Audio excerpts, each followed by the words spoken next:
Hello good morning. ನೋಡಿ November 6 news. ನಾನು headlines ಬರ್ತೀನಿ. ಜಪಾನಲ್ಲಿ ಏನು ಅಂತ ಹೇಳಿದ್ರೆ ಆಫೀಸು ರೆಂಟ್ ಇದಲ್ಲ 10% ಏರ್ತಾ ಇದೆ.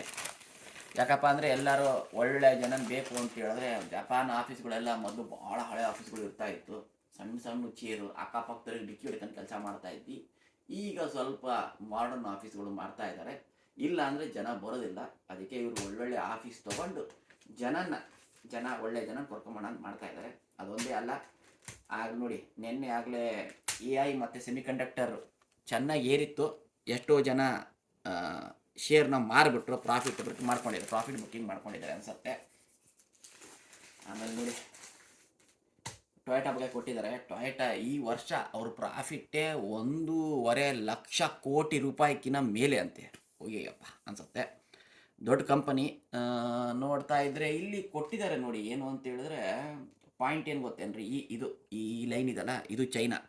ಸೊ ವೋಲ್ಸ್ ವ್ಯಾಗನ್ನು GM ಎಲ್ಲ ಇದಲ್ಲ, ಇವನ್ ಟೆಸ್ಲಾನು ಅಷ್ಟೇ ನೋಡಿ, ಎಲ್ಲ ಚೈನಾ ಡಿಪೆಂಡೆನ್ಸಿ ಜಾಸ್ತಿ ಇದೆ. ಟೊಯೋಟಾದವರು ಚೆನ್ನಾಗಿ ಬ್ಯಾಲೆನ್ಸ್ ಮಾಡ್ಕೊಂಡಿದ್ದಾರೆ, ಅವ್ರು ಪ್ರಾಫಿಟಬಿಲಿಟಿ ಬರ್ತಾ ಇದೆ. ಆಮೇಲೆ ನೋಡಿ ಟ್ರಂಪ್ ಬಂದ್ಬಿಟ್ಟು ನಮ್ಮ ಮೇಲೆಲ್ಲ ಕೂಗಾಡ್ತಾರೆ. ಬಟ್ ಚೈನಾ ನೋಡಿ 100% ಈಗ ರಷ್ಯಾಯಿಂದ LNG ತೊಗೊತಾ ಇದೆ. ಈ ಬಿಳೆ ಕಲರ್ ಇತ್ತಲ್ಲ, ಇದು grey colour America, black Russia. ಮೊದಲು ತೊಗೊತಾ ಇತ್ತು ಚೈನಾ ಅಮೇರಿಕಾಯಿಂದ. ನೋಡಿ 100% ಸ್ಟಾಪ್ ಮಾಡಿಬಿಟ್ರು LNG ತೊಗೊಬೋದು. ಸೊ ಸ್ಟ್ರಾಂಗ್ ಇದೆ ಚೈನಾ. ಸೊ ನಮ್ಮ ಮೋದಿಯವರಿಗೆಲ್ಲ ಹೇಳ್ಬೋದು, ಬಟ್ ಎಲ್ಲ ಮಾತಾಡೋದು ಬಂದಿಲ್ಲ ಟ್ರಂಪಿಗೆ. ಆಮೇಲೆ ಇವರು ನ್ಯೂಯಾರ್ಕ್ ಮೇಯರ್ ಏನಪ್ಪ ಇವರು, ಗವರ್ನರ್ ಮೇಯರ್ ಇರಬೇಕು. ಸೊ ಇವ್ರು ಸೆಲೆಕ್ಟ್ ಆಗಿದ್ದಾರೆ, ಮಮದಾನಿ ಅಂತಂದೇಳಿ. ಪಾಯಿಂಟ್ ಏನು ಗೊತ್ತೇನ್ರಿ, ನನಗೆ ಈ ಸಲ ಏನು ಬರೆದಿದ್ದಾರೆ ಅಂತ ಹೇಳಿದ್ರೆ, ಇಲ್ಲಿ ದಿನ ತನಕ ಇವರು ಫಸ್ಟು ಇಸ್ಲಾಮಿಕ್ ಅಂದರೆ ಮುಸ್ಲಿಂ ಮೇಯರ್ ಅಂತ ಬರೆದಿದ್ದಾರೆ. ಇಷ್ಟು ದಿನ ಬರಿತಾ ಇರಲಿಲ್ಲ. ಇದೊಂದು ಸ್ವಲ್ಪ ಫ್ಯಾಸಿನೇಟಿಂಗ್. ಯಾಕೆ ಅಂತ ಹೇಳಿದ್ರೆ ಲಂಡನ್ ಅಂದೇಳಿ ಇದನ್ನು ಬರಿತಾ ಇದ್ದಾರೆ. ಇಷ್ಟು ದಿನ ಜಪಾನಲ್ಲಿ ರಿಲಿಜನ್ ಬರೆದಿದ್ದಾರೆ. ಇವ್ರದ್ದೇನು ಪಾಯಿಂಟ್ ಅಪ್ಪ ಅಂದರೆ, ಟ್ರಂಪು ಮತ್ತು ಇಲಾನ್ ಮಾಸ್ಕ್ ಇಬ್ಬರು ಜಂಟಿ ಕಾರ್ಯಾಚರಣೆ ಮಾಡಿದ್ರು ಸೋಲ್ಸೋಣ ಅಂತ. ಅಂದರೂ ಸೋಲಿಲ್ಲ. ಪಾಯಿಂಟ್ ಏನು ಅಂತ ಹೇಳಿದ್ರೆ, ನನ್ನ ಪ್ರಕಾರ ನ್ಯೂಯಾರ್ಕ್ ತುಂಬ ಸ್ಟ್ರಾಂಗ್ ಇತ್ತು ಡೆಮೊಕ್ರೆಟಿಕ್ಸು. ಬಟ್ ಇವ್ರು ವೋಟ್ ಶೇರ್ ನೋಡಿದ್ರೆ 50.4%. ಯಾರ ಸ್ವಲ್ಪ ಇನ್ನೊಂದು 2-3% ಎಲ್ಲ ಆ ಕಡೆ ಒಂದಾಗಿದ್ದಿದ್ರೆ ಸೋಲೋ ಚಾನ್ಸಸ್ ಇತ್ತೇನೋ ಗೊತ್ತಿಲ್ಲ.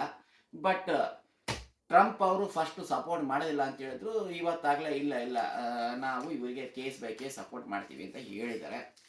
ಅದಾದ್ಮೇಲೆ ನೋಡಿ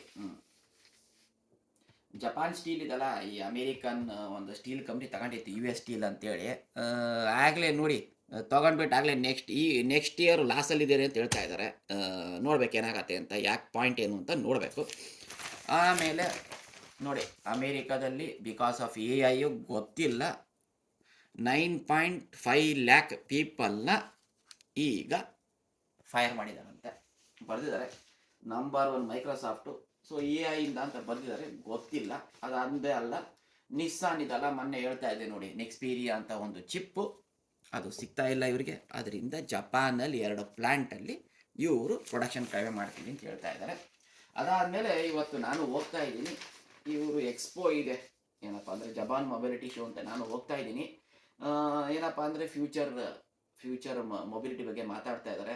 ಸುಜುಕಿ ಅವರು, BYD ಎಲ್ಲ ಬರ್ತಾ ಇದೆ. ನನಗೂ ತುಂಬ ಇಂಟ್ರೆಸ್ಟು, ಹೋಗ್ತಾ ಇದ್ದೀನಿ.